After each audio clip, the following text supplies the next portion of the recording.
Hi friends, ఇక మనకి Sunday రాగానే నాన్ వెజ్ ఉండాలండి. ఇక మార్నింగ్ టిఫిన్ కింద నాన్ వెజ్ చేసాము అంటే కాంబినేషన్ దోశ కానీ, చపాతీ కానీ, వడ కానీ ఏదో ఒక టిఫిన్ అయితే చేయాలి. ఇక నేనైతే చపాతీ ప్రిపేర్ చేశానండి. మనకి చపాతీ బయటలాగా చాలా టేస్టీగా రావాలంటే పిండి కలిపేటప్పుడు కంపల్సరీ ఆయిల్ వేయాలండి. కొంచెం మైదా పిండి వేసామంటే చపాతీ చాలా బాగుంటాయి అన్నమాట. ఇక ఫైనల్గా చపాతీ కాల్చేటప్పుడు మనం చపాతీ వేయంగానే పెనం మీద ఒక 2 స్పూన్ల ఆయిల్ వేసి ఆ ఆయిల్ అంతా చపాతీ మీద అయ్యేలాగా అట్ల కాడితో స్ప్రెడ్ చేసి సెకండ్ వైపు కూడా ఆయిల్ వేసుకొని అటు ఇటు తిప్పుతున్నామంటే సూపర్ టేస్టీ చపాతీ అయితే రెడీ అయిపోతుందండి. చపాతీ కాల్చే లోపల కూర కూడా రెడీ అయిపోయిందనమాట. మనకి టైం కూడా సేవ్ అవుతుందండి.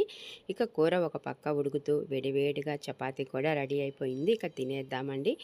ఈ స్టైల్లో ఎప్పుడైనా మనము మార్నింగ్ చికెన్ పులుసుకి చపాతీ కాంబినేషన్ సూపర్గా ఉంటుంది. మీరు కూడా ట్రై చేయండి. ఇవాళ సండే కాబట్టి మీ ఇంట్లో కూడా నాన్ వెజ్ ఉంటుందండి.